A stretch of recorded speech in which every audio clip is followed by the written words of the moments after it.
देश की खूबसूरती है। इसमें बहुत सारे कल्चर है, बहुत सारी भाषाएं हैं, बहुत प्रकार के लोग रहते हैं, बहुत प्रकार के धर्म है। तभी तो बाबा साहब डॉक्टर अम्बेडकर ने संविधान को क्या कहा, संविधान को स्टार्ट करा, we the people of India. हम भारत के बुद्ध के खिलाफ युद्ध छेड़ रखा है, ये आपको समझ में आना चाहिए। ये लोग बुद्ध की बात करते हैं, जो अम्बेडकर की बात करते हैं, वो अम्बेडकर के सपनों का भारत नहीं बनाना चाहते हैं। अगर कोई भारत बनाना चाहता है बाबा साहब डॉक्टर अम्बेडकर के सपनों का, तो आप लोग बनाना चाहते हैं। बहुजन समाज पार्टी बनाना चाहती है, आदरणीय बहन कुमारी मायावती बनाना चाहती है, और कोई काशीराम साहब तो आपको हाथी पर चढ़ाना चाहते थे। आप हाथी पर क्यों नहीं चढ़ना चाहते? हाथी को मजबूत कीजिए, घोड़ी पर चढ़ने की आवश्यकता नहीं है आप लोगों को। आपकी घोड़ी के चक्कर में लग रहे हैं भाई। आपका बाबा साहब डॉक्टर अम्बेडकर का हाथी है, माननीय काशीराम साहब का हाथी है, आपका अपना हाथी है। उस हाथी को मजबूत कीजिए, एक लात मारेगा, मनुवाद को उखाड़ कर फेंक देगा। ये आपकी ताकत को मजबूत करोगे। जिन्होंने 2500 साल तक तुमको गुलाम बनाए रखा, तुमको ऐसे ऐसे जुल्म तुम पर किए, जब भी तुम बाबा साहब डॉक्टर अम्बेडकर की बात को नहीं मानेंगे तो फिर बात कैसे बनने वाली नहीं है। केवल एक रास्ता है आपकी आजादी का, वो है अम्बेडकरवाद, और कोई बात नहीं है। अपने अंदर, अपने बच्चों के अंदर अम्बेडकरवाद को लाइए। केवल अम्बेडकरवाद आपको बचा सकता है, जो किसी के सामने नहीं झुकती। उसका नाम है बहन कुमारी मायावती। उनको मजबूत कीजिए और देखिए कि इस देश में तुम्हारा शासक होगा, तुम्हारी सत्ता होगी, तुम मान सम्मान से। वो एक भाषा का देश बनाना चाहते हैं। उनके बाबा कह रहे हैं इसको एक रंग का देश बनाना है। ये देश की खूबसूरती है, इसमें बहुत सारे कल्चर है, बहुत सारी भाषाएं हैं, बहुत प्रकार के लोग रहते हैं, बहुत प्रकार के धर्म है। तभी तो बाबा साहब डॉक्टर अम्बेडकर ने संविधान को क्या कहा, संविधान को स्टार्ट करा, we the people of India. हम भारत के लोग इस देश में रहते हैं, भारत के संविधान को मानते हैं। इसलिए आप लोगों ने आज यहाँ आकर ये साबित कर दिया है कि आप लोग जागरूक लोग हैं, आप बुद्ध को मानते हैं। पूरी दुनिया बुद्ध को मान रही है, पूरी दुनिया बुद्ध को मान रही है, और ये लोग बुद्ध को खत्म करना चाहते हैं। प्रधानमंत्री भी बाहर जाते तो क्या कहते हैं, मैं बुद्ध के देश से आया हूँ, और भारत के अंदर बुद्ध के खिलाफ युद्ध छेड़ रखा है। ये आपको समझ में आना चाहिए। ये लोग बुद्ध की बात करते हैं, जो अम्बेडकर की बात करते हैं, वो अम्बेडकर के सपनों का भारत नहीं बनाना चाहते हैं। अगर कोई भारत बनाना चाहता है बाबा साहब डॉक्टर अम्बेडकर के सपनों का, तो आप लोग बनाना चाहते हैं। बहुजन समाज पार्टी बनाना चाहती है, आदरणीय बहन कुमारी मायावती बनाना चाहती है, और कोई बनाना नहीं चाहता है। ये मैं खुले मंच से कहना चाहता हूँ कि जो लोग इधर उधर भाग रहे हैं, भैया समाज डूबा जा रहा है, समाज के बच्चों के एजुकेशन को खत्म किया जा रहा है, रोजगार को खत्म किया जा रहा है। और एक अभी बहुत नई नई चर्चा चल रही है कि घोड़ी पर नहीं चढ़ने दिया जाता है, घोड़ी से उतारा जाता है। घोड़ी पर चढ़ने का शौक क्या है मेरे को पता नहीं है। अरे माननीय काशीराम साहब तो आपको हाथी पर चढ़ाना चाहते थे, आप हाथी पर क्यों नहीं चढ़ना चाहते? हाथी को मजबूत कीजिए, घोड़ी पर चढ़ने की आवश्यकता नहीं है आप लोगों को। आपकी घोड़ी के चक्कर में लग रहे हैं भाई।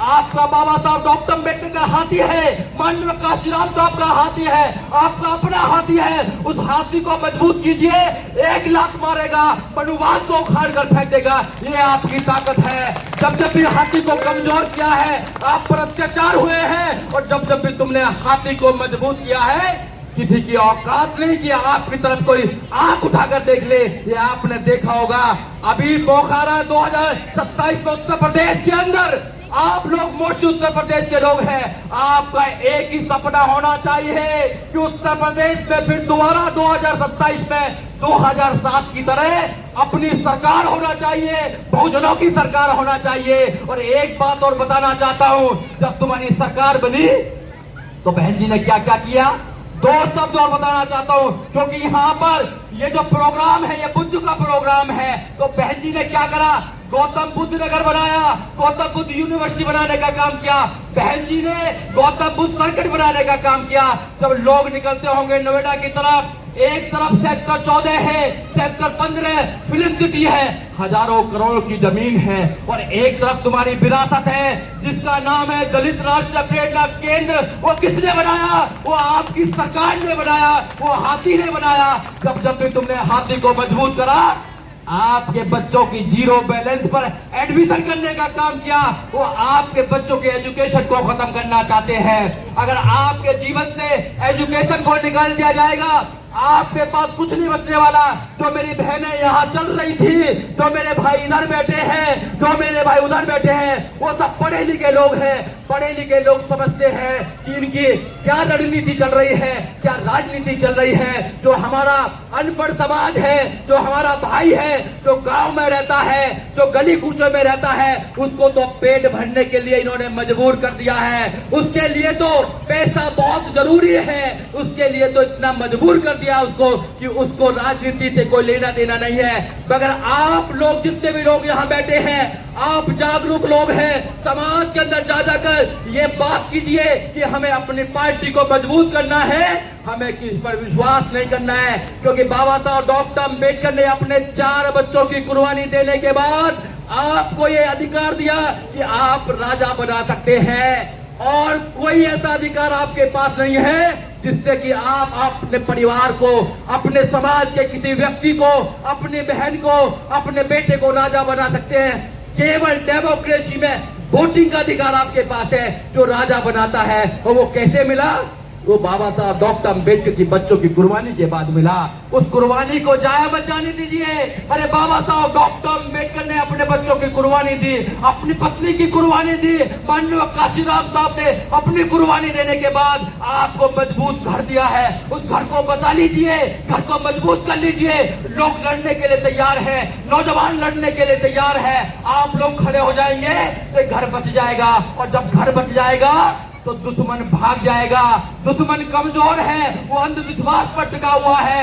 उनके पूर्वज भी अंधविश्वास पर टिके हुए हैं और वो बाबा साहब डॉक्टर अम्बेडकर से बहुत डरते हैं, बहुत डरते हैं बाबा साहब डॉक्टर अम्बेडकर से। उनकी उंगली से डर लगता है।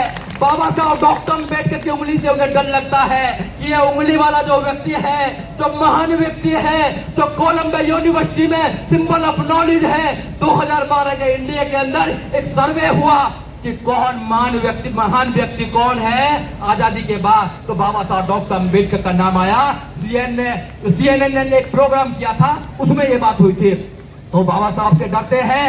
बाबा साहब डॉक्टर अम्बेडकर से डरने वाले लोग आज उनके जितने भी मानने वाले लोग हैं वो उनसे क्यों डरते हैं? जब हमारा बाबा उनसे नहीं डरा, 1927 में उनकी मनुस्मृति को जलाने का काम किया, उनके सारे ग्रंथों को भगाने का काम किया, उनकी व्यवस्था को चैलेंज करने का काम किया और अंत में 14 अक्टूबर 1956 को उनकी व्यवस्था को लात मारकर आपको बुद्ध की धम्म की व्यवस्था देने का काम किया। तो आप क्यों डरते हैं? आपके बच्चे क्यों डरते हैं? डरना नहीं है मेरे भाई।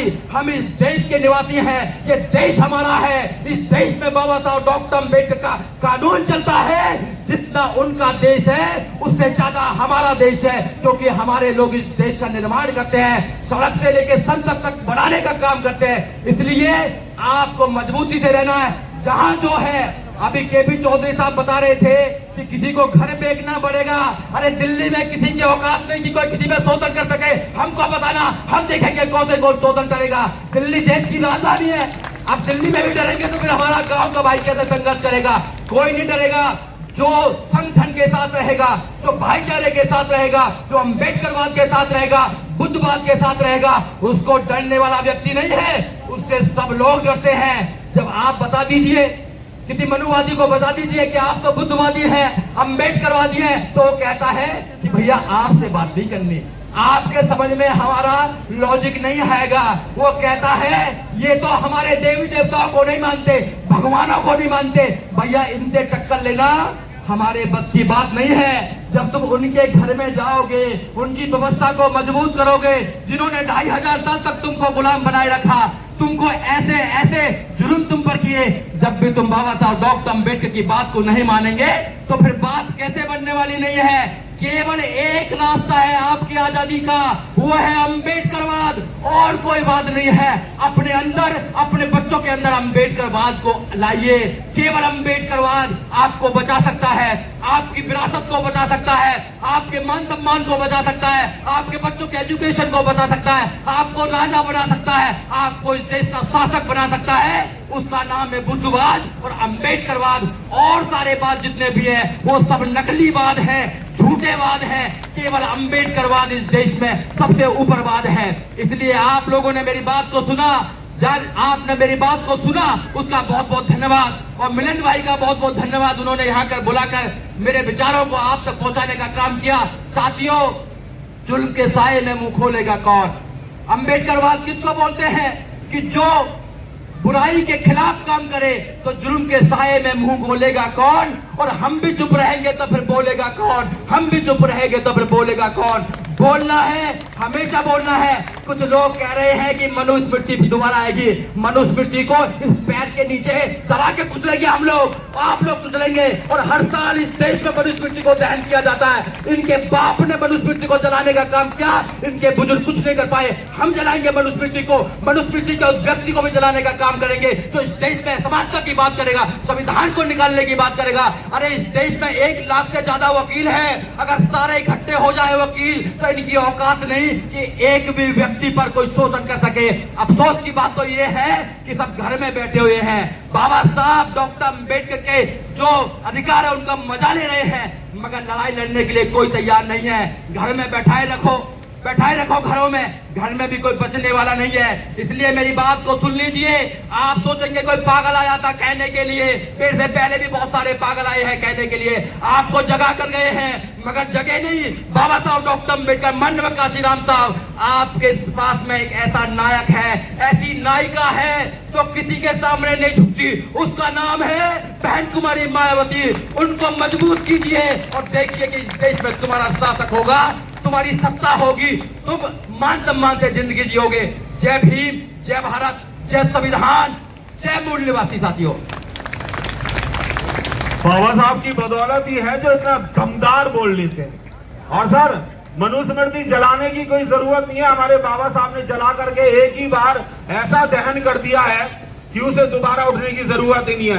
और अगर मनुस्मृति जलाने की जरूरत नहीं पड़ेगी, अगर आप बुद्धिज्म को ही अख्तियार पूरी तरीके से कर लें, तो शायद किसी के भी धर्म को हम क्रिटिसाइज करने की हमें कोई जरूरत नहीं पड़ेगी। बहुत बहुत साधुवाद आपका, आपने इतना कीमती समय दिया और हमें ओजस्वी भाषण से संबोधित कर